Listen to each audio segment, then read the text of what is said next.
বাচ্চাদের টিফিনে যদি রোজ এরকম কিছু টিফিন থাকে তাহলে টিফিন মাছ হবে ঝটপট ফাঁকা। তার জন্য এখানে আমি নিয়ে নিয়েছি গ্রেট করা গাজর আর সেদ্ধ করে গ্রেট করা আলু আর এরকমভাবে কেটে রাখা বিনস আর একটা পেঁয়াজ আর একটা ডিম। সেদ্ধ ডিমকে আমি গ্রেট করে নিয়েছি।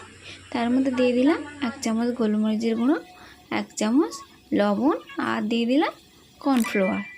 দিয়ে আমি সবগুলোকে একসঙ্গে মেখে একটা ডো বানিয়ে নিচ্ছি। এবার ডোটা আমার বানিয়ে নেওয়া হয়ে গেছে। হাতে একটু তেল লাগিয়ে আমি এগুলোকে টিক্কি আকারে কেটে নেব। তো আমি এগুলো সবগুলো টিক্কি আকারে কেটে নিচ্ছি। এটা আপনারা বানিয়ে ফ্রিজেও রেখে দিতে পারেন।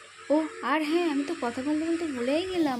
তোমরা কে কোথা থেকে দেখছো আমার ভিডিও অবশ্যই কমেন্ট করে জানাবে, তাহলে আমিও তো জানতে পারি যে আমার ভিডিও কোথা থেকে কে দেখে।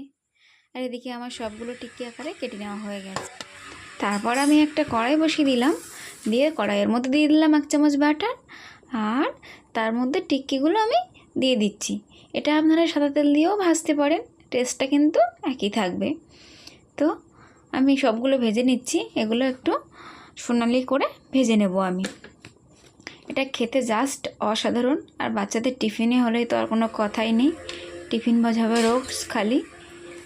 তো আমি টিফিন বক্সটা রেডি করে নিচ্ছি। আর এটা আমি স্কুলে যাওয়ার আগেই বানিয়েছিলাম। তো কেমন লাগলো আমার এই রেসিপিটা, ঝটপট রেসিপি, আপনারা সবাই অবশ্যই জানাবেন কমেন্ট করে। আর উপর থেকে একটু আমি মেয়োনিজ লাগিয়ে দিচ্ছি। এবার আমি একটু ড্রাই ফ্রুটসও দিয়ে দিলাম। তো যদি ভালো লাগে রেসিপি অবশ্যই লাইক কমেন্ট করবেন আর চ্যানেলটিকে সাবস্ক্রাইব করে পাশে থাকবেন। ধন্যবাদ।